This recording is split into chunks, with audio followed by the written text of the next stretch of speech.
반갑습니다. 오늘은 11월 24일 화요일입니다. 오늘 본 말씀은 역대하 19장 4절부터 11절까지 말씀입니다. 어제 말씀에서 여호사밧은 하나님이 아닌 아합 왕을 의지하다가 결국 목숨을 잃을 뻔한 아주 큰 위기를 맞닥뜨리게 되었죠. 그 가운데 여호사밧 왕이 하나님을 부르짖고 외치고 도와달라고 외쳐서 결국 하나님께서 그동안 해왔던 것을 보시고 여호사밧을 구원하게 되십니다. 그리고 이제 돌아오게 되고 본국으로 돌아왔을 때 선지자가 그에게 책망하게 됩니다. 왜 하나님이 싫어하시는 사람을 만나고 싫어하는 행동을 했느냐라고 이야기하게 됩니다. 그 이야기를 듣고 여호사밧이 무엇을 하냐? 돌이키게 됩니다. 하나님으로부터 몸이 돌아왔고 마음을 돌이키게 됩니다. 그리고 그것을 백성들에게도 이야기하게 됩니다. 그래서 브에세바로부터 에브라임 산지까지 민간을 두루 다니며 여호와께 돌아오게 했다라고 이야기합니다. 브에세바부터 에브라임 산지는 남유다의 경계입니다. 이제 위에서부터 아래까지 전체 경계. 그러니까 여호사밧이 돌아와서 자신의 잘못을 깨닫고 본인도 마음까지 다 돌이키고 백성들까지도 다 마음을 돌이키게 남유다 전체를 다 개혁했다라는 것을 나타내고 있는 것입니다. 하나님께 돌아온다는 것은 몸만 돌아오는 것이 아니라 마음까지 돌아오는 것이고 그것을 여호사밧은 시행하고 있고 전 국민 모두에게 시행하고 있습니다.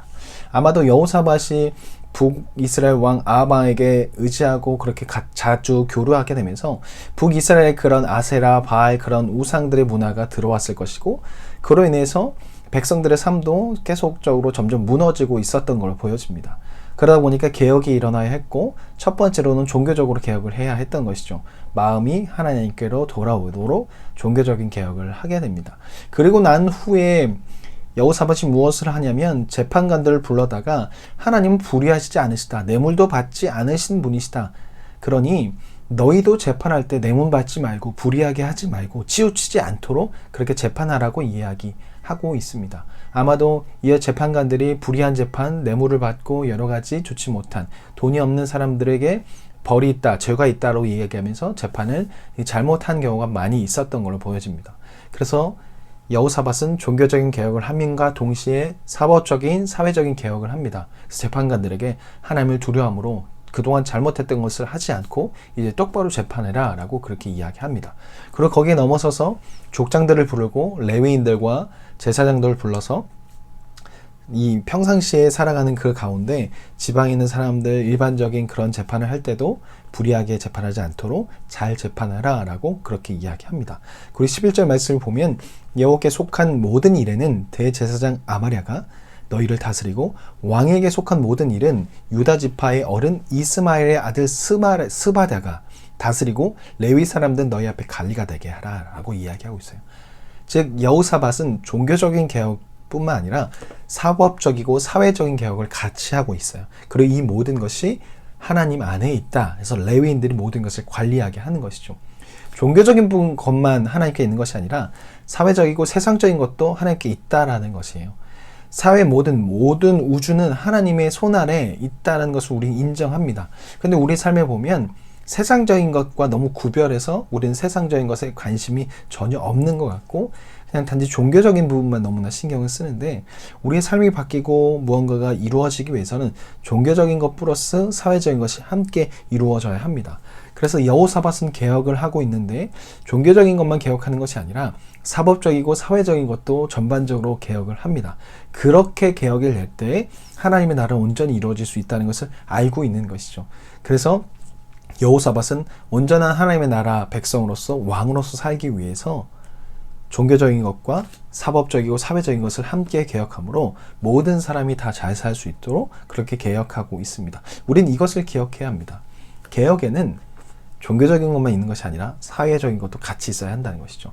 내 삶에 문제가 있는 것이 깨달아졌을 때 우리는 기도만 해서는 안 될 것입니다. 이것은 기도를 무시하거나 힘이 없다는 것이 아니라 많은 사람들이 기도만 하고 내 삶은 아예 신경을 쓰지 않는 경우가 너무 많은 것입니다. 그러니까 내가 욕망에 쫓아 살아가면서 모든 것을 하나님 탓으로 바꿔버린 것이죠. 하나님 내가 이렇게 기도하는데 나 연약하다고 했잖아요. 하나님 도와주세요. 기도하고 싶으면 도와주세요. 그리고 자기 살고 싶은 대로 살아가는 겁니다. 그리고 돌아와서 또 하나님 저는 약하다고 했잖아요. 저는 힘이 없습니다. 그렇게 계속 이야기하는 거 자기 하고 싶은 대로 다 하면서 결국 책임은 하나님께 돌리는 거죠. 그렇게 기도만 한다고 해서 내 삶이 바뀌진 않아요. 기도 플러스 내 삶의 어떤 여러 가지 패턴을 분석해서 하지 말아야 할 것을 끊어버리고 여러 가지 우상들을 끊어버려야 하는 것이죠. 이스라엘 백성들이 가장 잘했던 게 뭐냐면 제사였어요. 하지만 또 잘했던 게 뭐냐면 제사를 드림과 동시에 사회 내 삶의 전형적인 패턴, 내 삶의 여러 가지 것들을 전혀 수정하지 않는, 그냥 마음대로 살아가면서 제사만 열심히 드리는 것, 그것이 바로 이스라엘 백성들이 가장 잘했던 것이죠. 근데 우리가 또 가장 잘하는 것이 이거예요. 내 마음대로 내 욕망대로 살아가면서 기도만 열심히 하는 거. 기도만 열심히 했기에, 기도를 열심히 하고 예배에 참석했기에 나는 잘했어, 난 괜찮아 라고 스스로 위안하고 스스로 합리화하는 걸 우리가 가장 잘 하고 있죠. 어떤 분이 책에 이런 이야기를 하더라고요. 여자친구가 교제하는데 그런 성욕이 자꾸 올라오는데 이것을 어떻게 해야 되냐, 그러면서 이렇게 이야기하더라고요. 차에서 아니면 데려다주고 집 앞에서 보내는 것과 문 앞에서 보내는 것과 집 안에 들어가서 있는 것과 어느 것이 자신의 그 성욕을 자제하기 편한 것인지, 집 앞이나 차 안에서 보내는 것이 가장 욕망을 절제하기가 편한 것이죠. 그런데 많은 사람들이 집 안까지 들어가서 욕망을 절제하게 해달라고, 나는 성욕이 너무 왕성한 사람입니다, 그러니 좀 자제하게 해주세요, 죄를 짓지 않게 해주세요, 이렇게 기도한다는 것이죠. 그런데 우리는 욕망을 자제하고 죄를 짓지 않기 위해서는 집 안까지 들어가는 것이 아니라 그 전에 그것을 끊어버리고 그 전에 욕망을 끊어버려야 한다는 것이죠. 근데 우리는 그 전에 욕망은 욕망으로 생각하지 않는다라는 것이죠.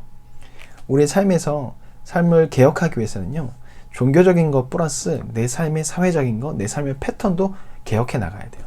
하나님을 바라볼 수 있기 위해서는 내 삶에서 하나님을 바라보지 못하게 하는 것들, 또 하나님을 바라보는 시간을 만들기 위해서 내 삶의 패턴을 개혁해야 되고 내 삶의 어떤 일정 부분을 개혁해야 할 것입니다. 기도를 열심히 하십시오. 그와 동시에 내 삶도 열심히 고쳐 가십시오.